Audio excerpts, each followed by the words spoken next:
भड़काने वाली राजनीति अब नहीं चलेगी। हमने मोहब्बत से, प्यार से, दिल खोल के ये लड़ाई लड़ी।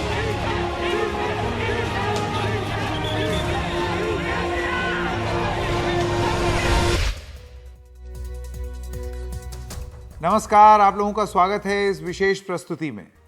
तो इतिहास रचा है कर्नाटक की राजनीति में। इतिहास कैसे रच दिया गया है इस चुनावी नतीजे में, वो हम आपको आगे बताएंगे। लेकिन सबसे पहले आइए नतीजा देख लें, क्योंकि ये अज्यूम कर लेना कि सब लोग सैटरडे को बैठ करके टीवी ही देख रहे हैं और टीवी में कर्नाटक का नतीजा ही देख रहे हैं, ये गलत होगा। तो जो अभी आए हैं उनको ये आंकड़े दिखा दें। आज दिन भर ये हुआ, कर्नाटक में 224 विधानसभा सीटों पर मतदान के नतीजे आए। कांग्रेस को 137 मिली, 57 की बढ़त कांग्रेस के अलायंस को। बीजेपी 65 पर सिमट गई और ये आप ये समझिए करीब 40 सीटों का नुकसान। जेडीएस 19 पर 18 सीटों का नुकसान, और जेडीएस के बारे में हम बात करेंगे अभी आगे चल के। अन्य 3 पर हैं जैसे पहले थे। 113 का जादुई आंकड़ा है और 137 पर कांग्रेस पार्टी है। तो अब आप समझ लीजिए कि एक ये स्पष्ट बहुमत है कर्नाटक में और बहुत बड़ा बहुमत है, बहुत बड़ा जनादेश है। और एक इम्तिहान कांग्रेस पार्टी ने दक्षिण के एक राज्य में पास कर लिया।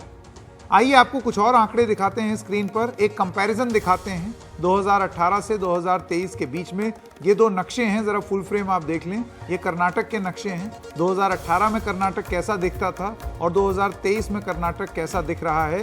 यहाँ तक कि बेंगलुरु के आसपास, जिसको बीजेपी का गढ़ माना जाता है, वहाँ पर भी आप देख रहे हैं कि हल्का हल्का ब्लू रंग मतलब कांग्रेस पार्टी, हरा रंग मतलब जेडीएस और ऑरेंज मतलब भारतीय जनता पार्टी। तो कैसे 18 से 23 के बीच में ऑरेंज रंग कम हुआ, नीला रंग बढ़ा है, बेंगलुरु के आसपास भी बढ़ा है।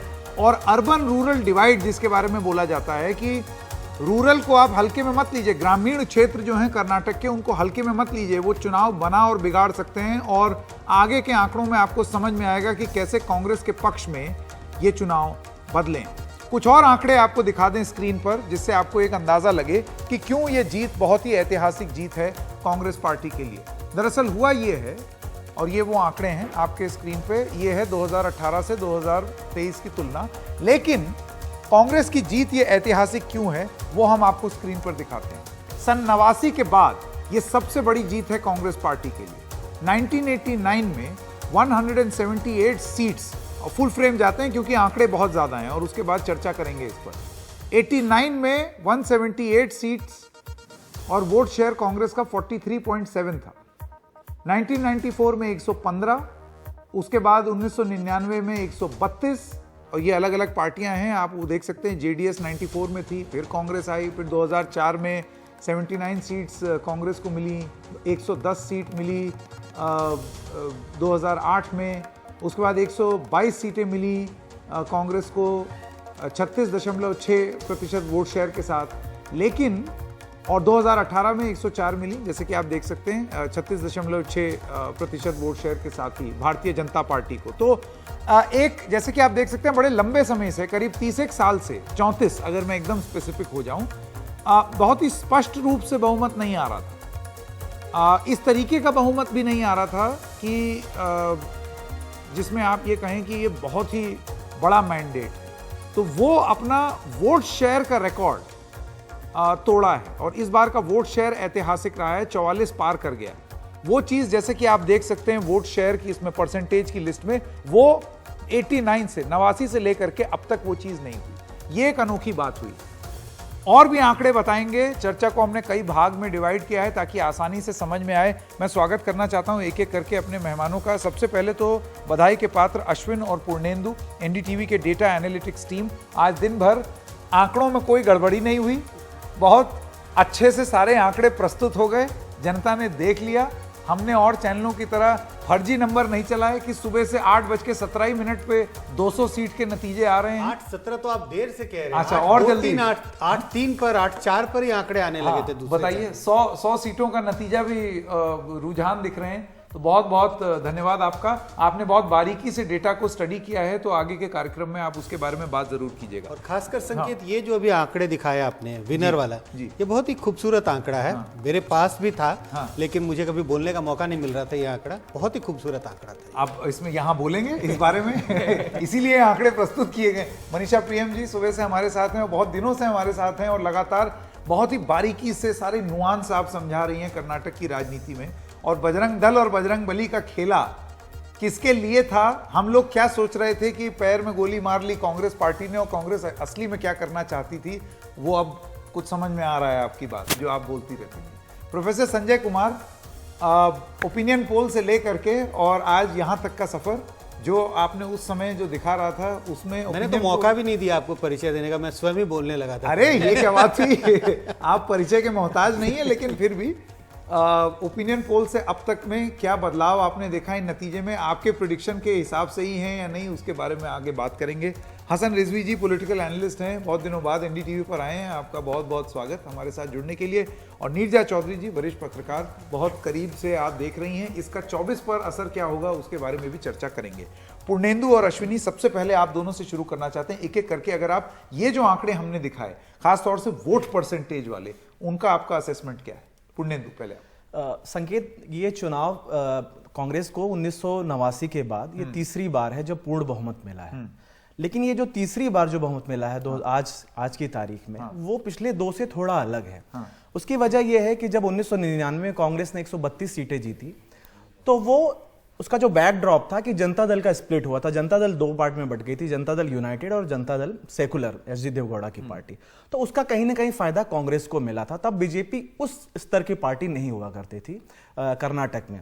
उसी तरह से जब दूसरी बार 89 के बाद 2013 में कांग्रेस को पूर्ण बहुमत मिला, 122 सीटें मिली, उसका भी बैकड्रॉप क्या था? बीएस येदियुरप्पा ने अपनी नई पार्टी बना ली थी। इसके अलावा रेड्डी ब्रदर्स के सहयोग से श्री रामुलु ने अपनी एक अलग पार्टी बना ली। तो आपने देखा बीजेपी के वोटों का बंटवारा हुआ और उसका सीधा फायदा कांग्रेस को मिला और कांग्रेस को पूर्ण बहुमत मिला। ये इस बार का है कि इस तरह का कोई बैकड्रॉप नहीं है, सारी पार्टियां एकजुट थी। अब इसका एनालिसिस हमें इस तरह से करना होगा कि क्या कहीं इंटरनल कुछ था, जैसा कि आप लिंगायत बहुल सीटों पर देखते हैं, आएंगे अभी उस पे। और उन कारणों को हमें खोजना होगा कि इस तरह का कोई सीधा कोई स्प्लिट नहीं होने के बाद भी कांग्रेस को पूर्ण बहुमत मिलता है और वोट शेयर्स में कांग्रेस लगातार इजाफा करते रही। एक 1994 का आप चुनाव छोड़ दे तो कांग्रेस को कभी 35% से कम वोट नहीं मिला है। इस बार तो ये आंकड़ा बढ़कर के लगभग 43% से क्रॉस कर चुका है। तो वोट शेयर के मामले में कांग्रेस कभी भी पीछे नहीं रही है। और आप देखेंगे कांग्रेस भले ही सीटों के मामले में दूसरे नंबर की पार्टी रही हो, लेकिन वोट फीसदी के लिहाज से 94 के चुनाव को छोड़ दे तो शायद वो मेरे हिसाब से ये सबसे बड़ी करेक्ट करेंगे। तो बड़ी जीत भी है और वोट शेयर के लिहाज से कांग्रेस ज्यादा ही तो ये अश्विन, ये from vote share point of view जिसके आधार पर हमने ग्राफिक तैयार किया है, ये एक बड़ी जीत है कांग्रेस के लिए। और 34 साल एक बड़ा इतिहास होता है जिसको आपने रिकॉर्ड को तोड़ा है। जी, अगर आप देखें तो करीब 5.5% का डिफरेंस है 2018 के मुकाबले 2023 के वोट शेयर में कांग्रेस के और बीजेपी में मामूली सी बढ़त है। मतलब चेंज नहीं बोलेंगे, 0.1 का डिफरेंस है, लेकिन वो बहुत खास डिफरेंस नहीं है। रही बात चुनाव के जीतने की, क्या फैक्टर्स रहे कि बीजेपी कांग्रेस इतनी बड़ी पार्टी बन के उभरी, उसमें अगर देखा जैसे कि सीएसजे का सर्वे भी जो आया था उसमें था कि अनएम्प्लॉयमेंट और पुअर्टी एक बड़ा इशू है, मुद्दा है। तो इस चुनाव में भी क्या वो मुद्दा, लोगों ने उसी मुद्दे पे वोट किया। दूसरा एक लिंगायत बड़ा फैक्टर जिसको कहा जाता है कि येदियुरप्पा को साइड कर दिया गया, शायद इसलिए हो सकता है कि लिंगायत छिटक गए जी। तो ये जो फैक्टर्स हैं कि क्या एक्चुअल में फैक्टर्स हैं कि ये जो कास्ट वाली जो आप बात कर रहे हैं, इस पर हम अभी आगे विस्तार से बात करेंगे। लेकिन मनीषा प्रियम जी देखिए, एक पार्टी जुटी हुई थी इस चुनाव को राष्ट्रीय चुनाव बनाने में और एक दूसरी पार्टी जुटी हुई थी कि इस चुनाव को पूरी तरीके से लोकल, स्थानीय बनाने में। यहां तक कि वो जो केंद्रीय नेतृत्व भी आया कांग्रेस पार्टी का, उसको मजबूर किया गया कि भाई आप स्थानीय मुद्दों के बारे में बात कीजिए। और एक पार्टी थी जो पूरी तरीके से चाहती थी कि नेशनल हो, क्योंकि वो उनकी टर्फ थी। आपको लगता है कि कांग्रेस की ये रणनीति ये सफल हुई कि अगर आप ढंग से ये लोकल इश्यूज उठाएंगे लोकल चुनाव में तो सफलता हाथ लगेगी? देखिए, ये तो अब चुनाव कांग्रेस जीत चुकी है। पूरा आंकड़ा इधर से भी मिल चुका है आपको और इधर से भी मिल चुका है। लेकिन इसमें जो कहानी आप चाहते हैं, देखिए हर आंकड़ा के पीछे एक नैरेटिव होता है। तो तो आंकड़ा सिर्फ इतना नहीं कि इतना प्रतिशत आ गया, कोई बटोर ले गया, ये कोई धान गेहूं का बोरा तो होता नहीं है। ये बटोरना जो एक एक कण आपको बटोरना पड़ता है, और बटोरने की कहानी जो है आप भी उसको छोटे छोटे घेरों में करके एक बड़ा समग्र चित्र दिखाते हैं। महत्वपूर्ण बातें क्या हैं? महत्वपूर्ण बातें ये हैं कि ओल्ड मैसूरू का जो इलाका है वहां पे आप देखिए एक कड़ी टक्कर वाली लड़ाई करके, और कांग्रेस ने जो उसका पुराना गढ़ रहा वहां जेडीएस को दरकिनार किया, और वो प्रतिशत जो मिलना चाहिए था भाजपा को प्रत्याशित था, जिसको आज किट्टूर कर्नाटका कहा जाता है, मैं अब भी उसको बॉम्बे कर्नाटका कहती हूं। अब मुझे पता है कि ये गलत है, लेकिन माफ करना, कहीं कोई मेरे पे डाल मत देना कोई। मैं समझदारी के लिए कहती हूं, इसलिए कि इस इलाके में भाजपा अच्छा करती थी, और यहां एक डबल इंजन दूसरे किस्म का था कि कर्नाटक में भी भाजपा की सरकार, महाराष्ट्र में भी भाजपा समर्थित सरकार।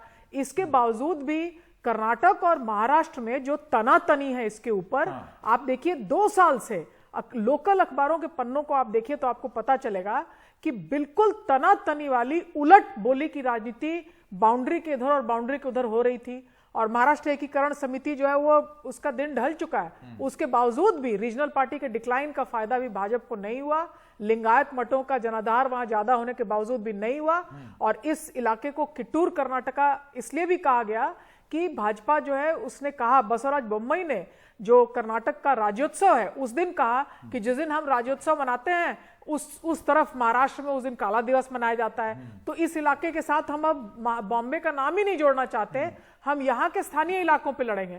तो एक तरह से तनातनी जो है वो लगी रही, लेकिन उससे भी ज्यादा महत्वपूर्ण बात यह थी कि इस इलाके में जो पंचमशाली लिंगायत थे, जो एक तबका था लिंगायतों का जो कि एक गरीब आधार का था, उनका अपने लिंगायत मुख्यमंत्री होने के बावजूद भी वो नाखुश रहे, और वो 15% रिजर्वेशन मांगते थे। तो अंत में नतीजा आप क्या देखते हैं? जो चित्र बड़ा आप मानचित्र देख रहे हैं वो उसमें अब ये आपको दिखता है कि लगभग कोस्टल कर्नाटक में भाजपा वैसी ही करती है, लेकिन सबसे ज्यादा लॉसेस उसको महाराष्ट्र कर्नाटक, जो मुंबई कर्नाटक का इलाका है वहां किट्टूर कर्नाटक में होता है, और मैसूर में कांग्रेस पार्टी अच्छा कर जाती है। इसके साथ ही मैं एक और बात कहूंगी कि ये कांग्रेस की समझदारी की बात है, वो ये है कि जब समझती है कांग्रेस कि ये एक टर्न हो रहा है और अक्रॉस रीजन्स टर्न हो रहा है, तो वो कास्ट इज क्लास की तरह चलती है, और वो इसको एक पैन कर्नाटक इलेक्शन की तरह देख के ये तेरा या मेरा 2% दे देते इस जाति को, 3% इस जाति के सब कास्ट को। इसके बदले कांग्रेस पार्टी कहती है कि हम इस इलेक्ट्रेट को अब गरीब और अति गरीब की तरह देख करके और ये ट्रांसफर्स की तरफ देखेंगे। आपने ये क्योंकि बात कही तो अगले आंकड़े कुछ दिखा देते हैं और उसके बाद कुछ रिएक्शन सुनाएंगे। रूरल और अर्बन में किस तरीके की का परफॉर्मेंस रहा है प्रोफेसर कुमार, वो जरा एक बार देख लें। कुछ ग्राफिक्स जरा स्क्रीन पर डालते हैं। रूरल में कुल 98 सीट है बीजेपी को, नहीं ये नहीं, हाँ ये बताते हैं। तो ग्रामीण इलाका जो है उसमें किसको बढ़त है, आप ये देख लीजिए, ये हैं आंकड़े। 22 सीटों का नुकसान प्रोफेसर कुमार भारतीय जनता पार्टी को, कांग्रेस को 31 सीट का फायदा और 11 सीटों का नुकसान जेडीएस को। तो ये कहना सही होगा क्या आपके हिसाब से कि कांग्रेस ने, ऐसा नहीं है कि सिर्फ बीजेपी को ही नुकसान पहुंचाया, उसकी सफलता के पीछे जेडीएस को भी नुकसान पहुंचाना एक कारण रहा है उसकी जीत का? बिल्कुल, अगर वोट प्रतिशत के हिसाब से पहले बात करें तो कांग्रेस ने तो बीजेपी को कोई नुकसान नहीं पहुंचाया, जिसका जिक्र अभी पहले हो चुका है। वोटों के लिहाज से देखें तो उन्होंने जेडीएस को नुकसान पहुंचाया, और सीटों के हिसाब से देखें तो दोनों को, बीजेपी को भी नुकसान पहुंचाया और जेडीएस को भी पहुंचाया। ये आंकड़े अपने आप बयां कर रहे हैं इस चीज को। बिल्कुल। अर्बन के जरा कुछ आंकड़े देखते हैं। अर्बन सीट्स यानी कि बेंगलुरु और उस तरीके की जो सीटें होती हैं वहां पर भारतीय जनता पार्टी 2018 में 27 पर थी। बीजेपी ने अर्बन पॉकेट्स में बहुत हद तक पूर्णेंदु कंट्रोल किया है अपना, मतलब उन्होंने खोने नहीं दिया है, 2 ही का नुकसान हुआ है। बेंगलुरु सिटी में बेटर किया है पिछली बार के बेंगलुरु में भी, बेंगलुरु में जो 28 सीटें बेंगलुरु की हैं, ये तो हम टोटल 52 सीट्स दिखा रहे हैं क्योंकि अदर शहरी विधानसभा भी है। लेकिन अगर सिर्फ बेंगलुरु की बात करें तो बीजेपी ने अपना जो टैली है वो बढ़ाया है पिछली बार की तुलना में 4। एक ही रीजन है बेंगलुरु जहां पे वो प्लस में रहा है, बाकी जगह वो माइनस। प्रधानमंत्री का रोड शो कह सकते हैं। दूसरा, बेंगलुरु रीजन में बीजेपी ने 15 सीटें जीती और कांग्रेस ने 13 सीटें जीती हैं। जिस बात का ये जिक्र कर रहे हैं कि अगर आप 2018 से तुलना करें तो बीजेपी को यही कोई नुकसान नहीं है, बल्कि 2-3 सीटें उनको ज्यादा जीता जी। अब हसन साहब और नीरजा जी, मैं आपको अब जो अगले आंकड़े दिखाना चाह रहा हूं वो है, क्योंकि यहाँ पर अभी मनीषा जी ने बात की लिंगायत, वोकलिगा, देखिए कास्ट, उसको किस तरीके से केटर किया गया, रीजन्स में उसका क्या प्रभाव हुआ, ये अगले कुछ ग्राफिक्स हैं आपके स्क्रीन पर। लिंगायत समुदाय बहुल सीटें 78 में 2018 में क्या परफॉर्मेंस था बीजेपी का, कांग्रेस का और जेडीएस का, और अब आप देखिए उसका असर। हसन रिजवी, बदलाव, बीजेपी को 27 सीटों का नुकसान और कांग्रेस को 28 का गेन, यानी कि लिंगायत सीटों में जो बीजेपी ने खोया वो कांग्रेस ने पाया। ये एक सीधी सी गणित दिख रही है यहां पर।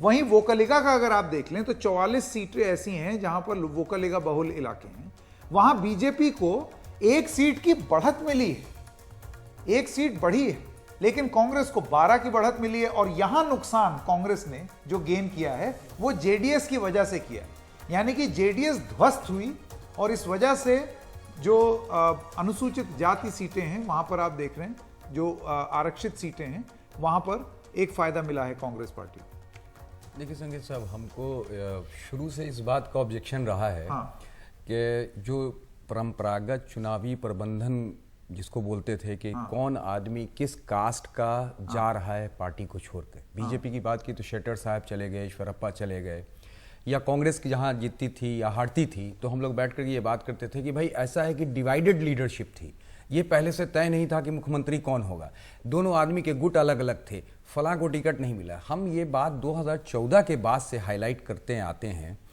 कि पूरा नैरेटिव बदल गया है और कल्ट बेस्ड पॉलिटिक्स हो गई है, नेशनल लेवल पे ही नहीं, रीजनल लेवल पे तो हटाइए, हम लोकल लेवल पे आपको बताएं कि जब अमित शाह जाकर के हैदराबाद में म्युनिसिपल चुनाव में भी पहुंच जाते हैं और नैरेटिव डेवलप करते हैं राष्ट्रीय स्तर का, तो कोई भी रिजल्ट जब आता है, अगर हम जीत जाते हैं, यानी कांग्रेस अगर जीत जाती है, हार जाती है, तो पहले हम लोग बात करने लगते हैं कि ऐसा है कि फला फला साहब चले गए। आज भी दिन भर ये बात हो रही है कि बीजेपी इसलिए हार गई कि भाई शेट्टी साहब चले गए, ईश्वरप्पा चले गए वगैरह। हमको ऑब्जेक्शन ये है कि या तो पहले से ये मान लिया जाए कि एक प्रेसिडेंशियल फॉर्म में इलेक्शन होता आ रहा है 2014 के बाद से, और अगर हारा है तो ना उनके जाने से हारा है, कोई हारा है तो नेशनल नैरेटिव हारा है, यानी कि जो इनका तरीका था जिताने का भारतीय जनता पार्टी का कि तुम रहो ना रहो, तुम्हारे यहाँ डिवाइडेड लीडरशिप रहे, कांग्रेस में ना रहे, मेरे यहाँ से कोई आए जाए, जीतेंगे तो मोदी साहब जीतेंगे, यानी भारतीय जनता पार्टी की नेशनल लीडरशिप जीतेगी, तो जीतेगा, सूट करता है ना,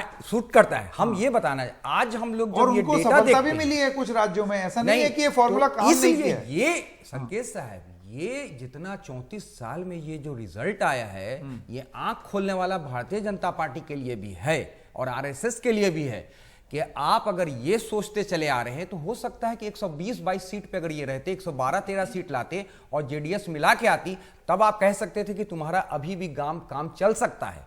ये जिस तरीके का मैंडेट आया, ये इतना बड़ा आक्रोश आया है और जेडीएस जहां तक साइड गई है, तो ये भी एक मैसेज ये आया है कि जहां रीजनल पार्टी ये सोचती आ रही है कि भाई देखिए आप हमको अकेले दम पे दे दीजिए या मेरा सपोर्ट कीजिए, तो आज ये बताया गया है, ये बता करके कि आप सुन लीजिए, आप जो नैरेटिव डेवलप करा करके लोकल बॉडीज में भी ये हाईलाइट करते हैं, फॉरगेट अबाउट असेंबली, आप वहां करते हैं वो काम नहीं चलेगा। चाहे आप जो परंपरागत चुनावी प्रबंधन का काम जो होता आया है, जिसके लिए हम लोग बहस करते हैं, जब जीत गए हार गए, वो फ्लॉप हुआ है। ठीक है, एकदम फ्लॉप। एक ये भी ले लेते हैं कि कर्नाटक में कौन से बड़े मंत्री, कैबिनेट मंत्री, अब जाहिर सी बात है जब इतनी बुरी हार हुई है तो बहुत सारे लोग हारे होंगे और उसमें बहुत सारे कैबिनेट मिनिस्टर भी हार गए हैं।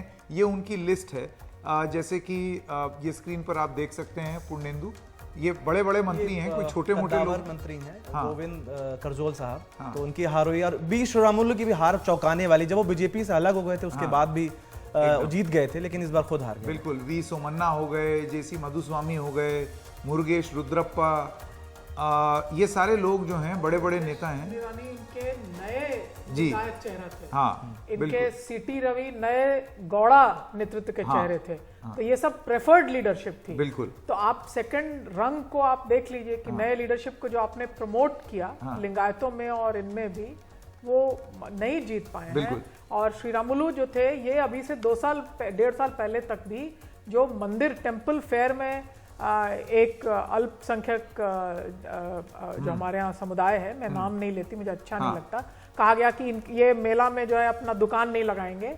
तो ये मूवमेंट लीड जब हो रही थी बेल्लूर में, उस मंदिर के इर्द गिर्द में, तो श्री रामुलु जी ने समर्थन किया था इस मूवमेंट का। तब तक तो वो दिखते हैं, लेकिन इतना कुछ एकदम से एक स्ट्रॉन्ग हिंदुत्व पूरा ये कि बिल्कुल मुसलमानों को हम आके यहाँ मंदिर में वो मेला में एक दुकान भी नहीं लगाएंगे, इस तरह की मूवमेंट इतनी सक्सेस हुई, और उसके बाद श्री रामुलु जी भी गायब हो गए और उस मूवमेंट के जो लीडर्स थे वहां वो जीत नहीं पाए हैं भाजपा के। बिल्कुल बिल्कुल। नीरजा जी, अभी तक जो हमने चर्चा की है, अब आपको एक पर्सपेक्टिव मिल जाता है सब लोगों की बात सुन के, और आपका क्या आकलन है, आपका क्या स्टडी है, असेसमेंट है? देखिए, मुझे लगता है across caste, community, region Karnataka का ये वोट है, वोट चेंज के लिए है। और मैं मानती हूँ, जैसे लोगों से बातचीत करके लगा है, ये भाजपा को झटका देने का भी वोट है। इस बार हम कांग्रेस को चांस देंगे, जरूरी नहीं है कि हमारी जिंदगी में बदलाव आएगा, लेकिन भाजपा को एक झटका देना है। इस मंशा से भी बहुत लोगों ने वोट दिया है, और ये क्लियर हो गया था, मैं मानती हूँ, जिस दिन कॉन्ट्रैक्टर्स एसोसिएशन ने 40% कमीशन की बात की थी, क्योंकि कॉन्ट्रैक्टर्स संकेत कभी भी सरकार के खिलाफ नहीं जाते हैं। कॉन्ट्रैक्टर्स मान के चलते हैं कि 10-15% कमीशन देना ही पड़ेगा। जब वो पब्लिकली आते हैं ना सामने, तो एक मूड को दर्शाता है, जैसे कि कहते हैं ना पानी सिर के ऊपर से चला गया, वो बात थी। और वो साफ हो गया था कि अंडर करंट है चेंज का इस समय कर्नाटक में। तो वो सामने आ रहा है। भाजपा की एक गलती या 2 गलती या 2% वोकलिगा के लिए रिजर्वेशन, 2% लिंगायत के लिए, ये, और एक और चीज मैं मानती हूँ जो गलती भाजपा ने की है जी, वो है कि कर्नाटक एक हाईली डाइवर्स स्टेट है। हाँ, एक हिस्सा दूसरे हिस्से की तरह नहीं है। हाँ। और आप मान के चले कि एक होमोजीनस मैसेज क्लिक करेगा, वो नहीं हुआ। हो सकता है कोस्टल कर्नाटक में पर नीरजा जी, कांग्रेस का तो कर गया, असर हुआ। कांग्रेस ने भ्रष्टाचार का एक मुद्दा उठाया, वो पूरे कर्नाटक में चला। एक आंकड़ा जो है वो बहुत महत्वपूर्ण है, और देखने वाला आंकड़ा हमने दिखाया था कि देखिए, ये विक्ट्री कांग्रेस की भी जो है वो अति गरीब और ग्रामीण गरीब एक क्लास विक्ट्री है। 98 को लगभग अगर 100 मानिए तो 60% से ऊपर रूरल सीट्स जो है वो कांग्रेस पार्टी के पास गई हैं। ये कहना सही होगा, वहीं से जीती है। वहीं से एक बड़ा मुद्दा जो है वो किसानी का मुद्दा है। कृषि में कोई संकट है, किसी को भी अगर घर में अनाज रहे तो वो 10 किलो अनाज के लिए किसी को वोट डालने नहीं जाएगा। किसी के पास अगर 2000 रुपया रहे, 3000 रुपया रहे, तो वो इस पेंशन और उस पेंशन के पीछे नहीं भागेगा।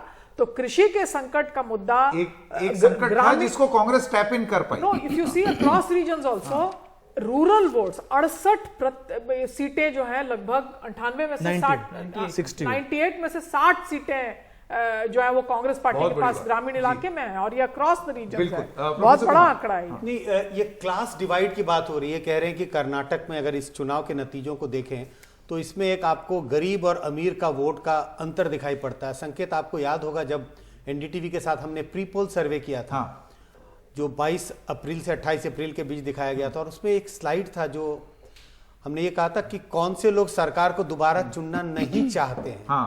और वो आंकड़ा अगर आपको ध्यान होगा तो आपने देखा होगा गरीबों में 67% बिल्कुल, और वो बिल्कुल ऐसे कर्व नीचे आता था। अमीरों में जाके वो 48%। करेक्ट। हमें उस समय आभास मिल लग गया था, कम से कम उस आंकड़ों के जरिए, जीत गांव देहात से आएगी। बिल्कुल, जीत गांव देहात से आएगी, गरीबों के बीच से जीत आने वाली। ये बहुत बड़ी बात कही है हसन साहब। इससे पहले कि आप बोलें, क्योंकि अभी प्रोफेसर कुमार ने जिक्र कर दिया ओपिनियन पोल का, मुझे लगता है प्रोफेसर कुमार आज एक मौका है उस ओपिनियन पोल और उस पब्लिक ओपिनियन के बारे में दोबारा से चर्चा और लोगों को याद दिलाने का। ये जो आंकड़ा बता रहे हैं प्रोफेसर कुमार कि किस तरीके से ग्रामीण क्षेत्र में लोगों का मत ये था कि उनको कांग्रेस ज्यादा पसंद है, और अर्बन इलाके में भारतीय जनता पार्टी ज्यादा पसंद थी। और बिल्कुल वैसे ही नतीजे, एकदम वैसे ही नतीजे आज आपको दिख रहे हैं 13 मई को। तो कर्नाटक के नतीजे जो आए हैं, इसको लेकर जो हमने ओपिनियन पोल कराया था, उसमें जो जो आपको दिखाया था, आज ये दावे के साथ ये कहा जा सकता है कि लगभग सब कुछ जो उस ओपिनियन पोल में बताया गया था। और प्रोफेसर कुमार, उस समय बजरंग दल और बजरंग बली नहीं हुआ था। ये आंकड़े हैं हमारे हाँ, पास। आंकड़े हैं ये। गरीबों में 67% चाहते थे कि ये सरकार दोबारा जीत के नहीं आए, लोअर क्लास में 58, मिडिल क्लास में 52 और अमीरों में 49। और बिल्कुल वही बिल्कुल कर्व दिखाई पड़ता था कि those who didn't want this government to get reelected, ये चाहते थे कि सरकार दोबारा जीत के नहीं आए। बिल्कुल, और वही चीज हुआ है और उसी की वजह से आप ये स्विंग देख रहे हैं कांग्रेस पार्टी के लिए। तो पब्लिक ओपिनियन में क्या दिखाया था, आइए आपको एक झलक दिखाते हैं।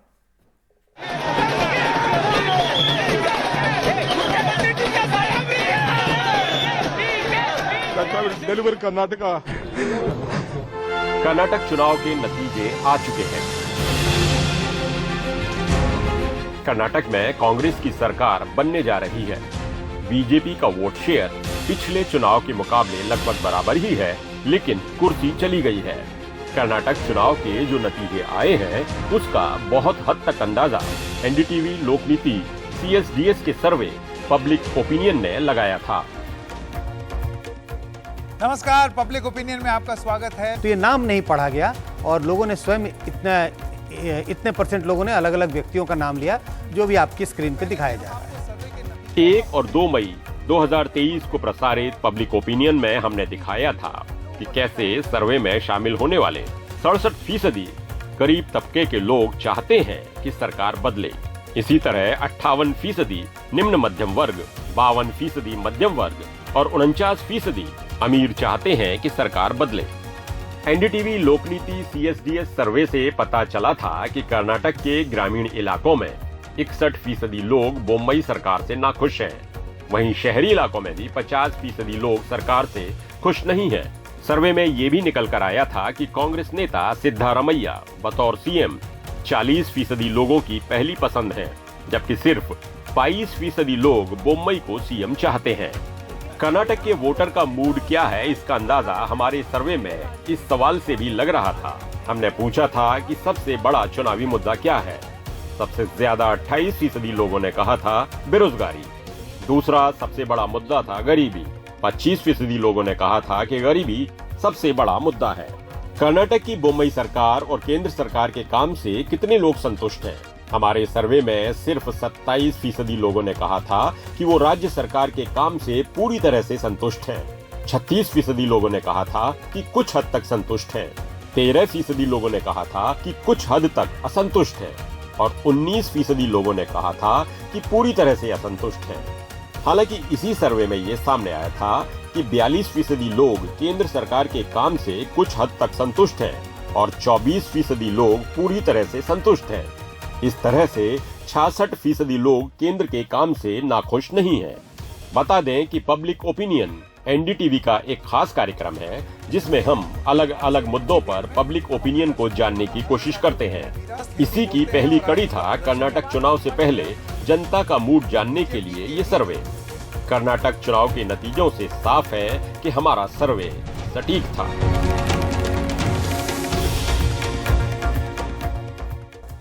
अब सर्वे तो सटीक था, लेकिन प्रोफेसर कुमार इस सर्वे ने एक बात और बोली, और लोग जो हैं उसमें आपने उनको एक बहुविकल्पी प्रश्न नहीं दिया था, उसमें मल्टीपल चॉइस नहीं था। लोगों ने अपने आप कुछ चीजें बोली और वो कांग्रेस की अगला सिरदर्द और अगली चुनौती बन सकती है।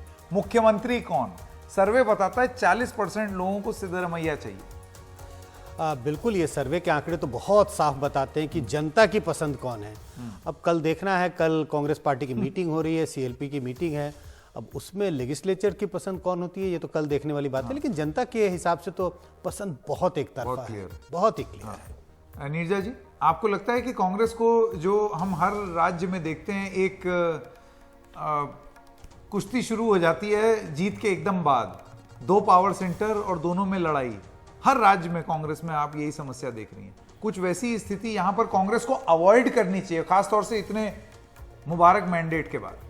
देखिए, 2 चीज़ें हैं कि जिस तरह से ये लोग तय करेंगे ना अपना चीफ मिनिस्टर का कैंडिडेट अगले घंटों में, वो कांग्रेस सरकार का फ्यूचर डिसाइड करेगी और आगे वाले चुनावों को भी डिसाइड करेगी, क्योंकि जनता बहुत बारीकी से देख रही है कि किस तरह से कांग्रेस इस चीज़ को हैंडल करती है।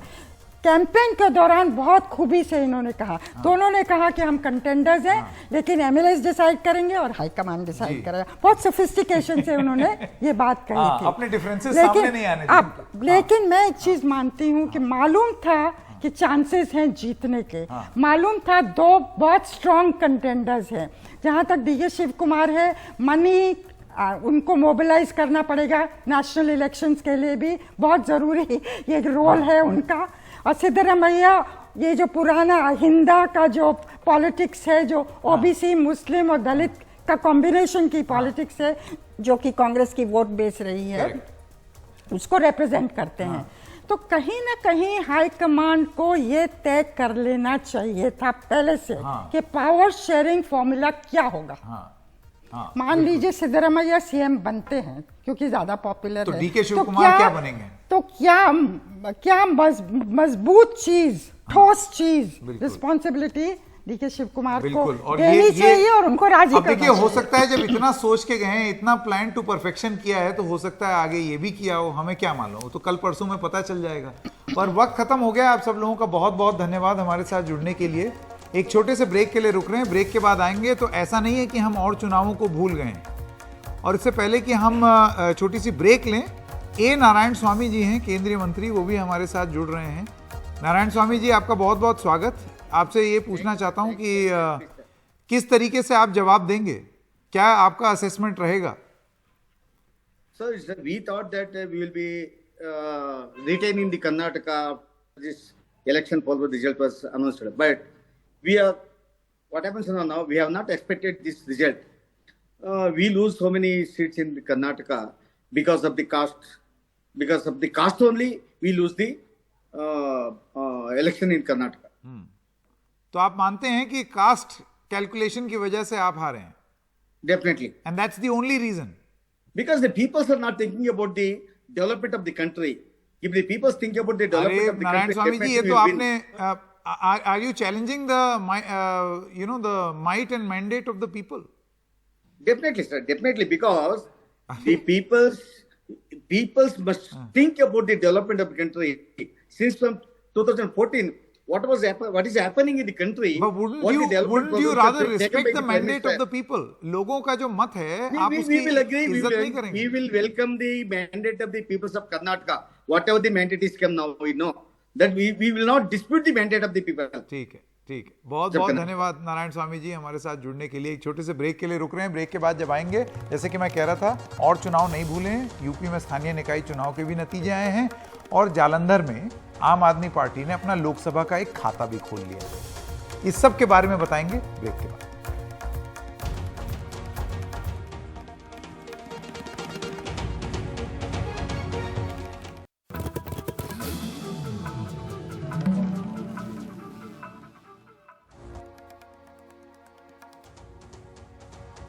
ब्रेक के बाद आपका स्वागत है। भले ही कर्नाटक में भारतीय जनता पार्टी के हाथ मायूसी लगी हो, लेकिन उत्तर प्रदेश के स्थानीय निकाय चुनाव में बीजेपी के जबरदस्त प्रदर्शन ने बीजेपी को खुश होने का मौका आज के दिन दे ही दी। बीजेपी ने यूपी नगर निगम की सभी 17 सीटें जीत ली हैं। यूपी की जीत में मुख्यमंत्री योगी आदित्यनाथ की एक बड़ी भूमिका है। हमारे सहयोगी सौरभ शुक्ला की यह रिपोर्ट।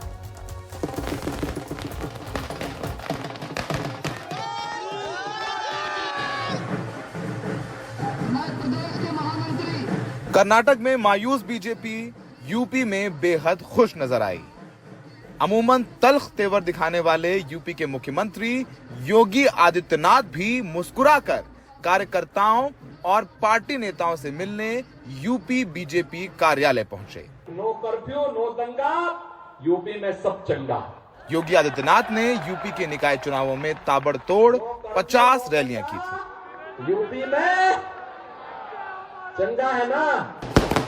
नतीजा रहा कि बीजेपी ने नगर निगम में सपा, बसपा और कांग्रेस का सूपड़ा साफ कर दिया। उत्तर प्रदेश नगर निकाय के चुनाव में भारतीय जनता पार्टी ने अब तक की सबसे बड़ी विजय प्राप्त की है। 17 नगर निगमों में पहली बार भारतीय जनता पार्टी सभी नगर निगमों में एक साथ पूर्ण बहुमत के साथ विजय प्राप्त करने में सफल हुई है।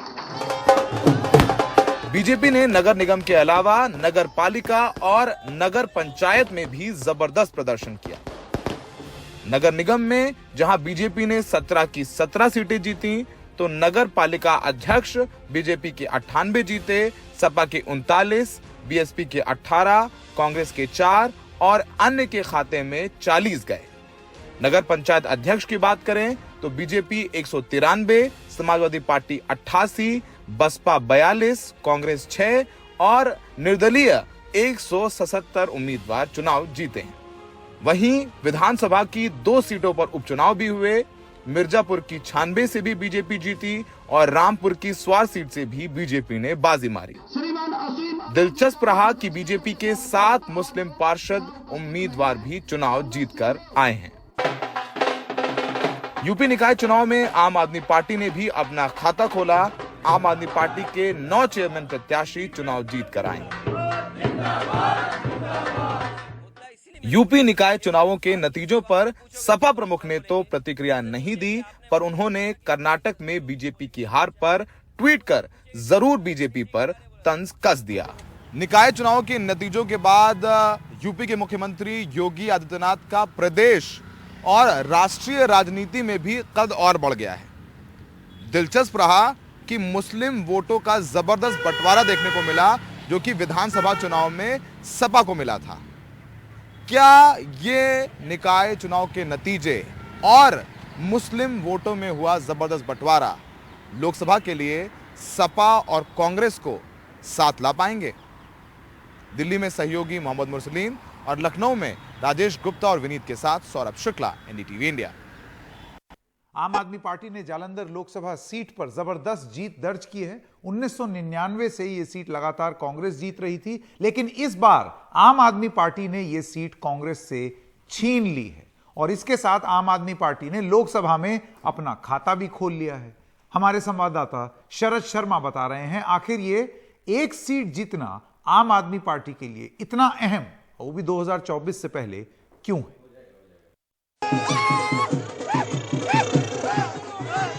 आम आदमी पार्टी का लोकसभा में खाता खुला तो केजरीवाल ने यह उम्मीद जताई।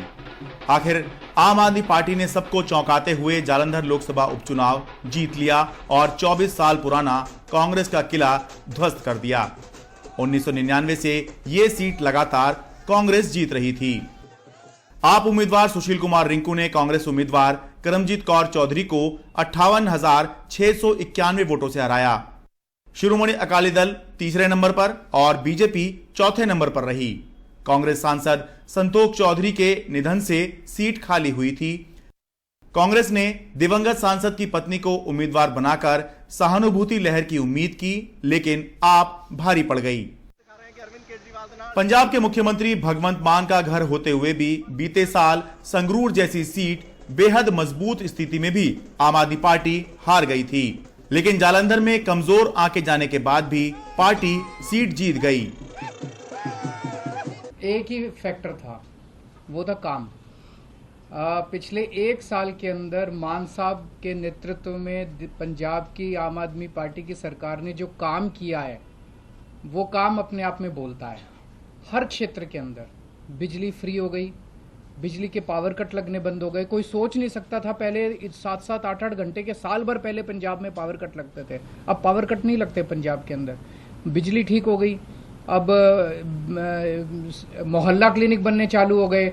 सबसे बड़ी बात है कि लॉ एंड ऑर्डर जो कहते थे इनसे संभलेगा नहीं, बॉर्डर स्टेट है इनसे संभलेगा नहीं, अब लॉ एंड ऑर्डर बिल्कुल स्टेबल हो गया वहां पे। हर इलेक्शन का सिनेरियो अलग अलग होता है, तो संगरूर में जो लोगों ने फैसला किया वो भी हम सर माथे पे लिया। वहाँ क्या कमियां रहीं, क्या हम नहीं कर पाए, उनसे सीखा, तो आज हम उन कमियों को दूर करके जालंधर में कामयाब हैं।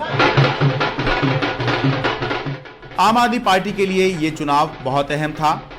लोकसभा में पार्टी का खाता खोलना था। पंजाब में सरकार बनते ही संगरूर सीट हारने से पैदा हुई नकारात्मकता को दूर करना था। 14 महीने में पंजाब में आप सरकार की गवर्नेंस कैसी रही, इसका सकारात्मक संदेश देना था। खालिस्तान समर्थक अमृतपाल की गिरफ्तारी के एपिसोड के बाद जनता में क्या संदेश था, यह देखना और दिखाना था। आप सरकार के मंत्रियों पर लगे भ्रष्टाचार के आरोप और गिरफ्तारी के बाद पार्टी नेताओं और कार्यकर्ताओं का मनोबल बढ़ाना था। इसलिए आम आदमी पार्टी ने संगरूर की गलतियों से सीखा। खुद पंजाब के मुख्यमंत्री भगवंत मान 8 दिन जालंधर में डेरा डाले रहे। यही नहीं, अरविंद केजरीवाल ने भी 3 दिन जालंधर में रोड शो किया। तब जाकर जालंधर की जनता ने आम आदमी पार्टी को उम्मीद की किरण दिखाई। हर चुनाव अपने आप में अलग होता है, हर चुनाव कुछ ना कुछ कहता और संदेश देता है। अगर आम आदमी पार्टी जालंधर लोकसभा चुनाव हार जाती तो विपक्ष आम आदमी पार्टी को ये कह के घेरता कि लगातार 2 उपचुनाव हारने का मतलब ये है कि भले ही बीते साल आम आदमी पार्टी ने प्रचंड बहुमत के साथ पंजाब में अपनी सरकार बनाई हो, लेकिन जनता उसके बाद से उनको नकार रही है।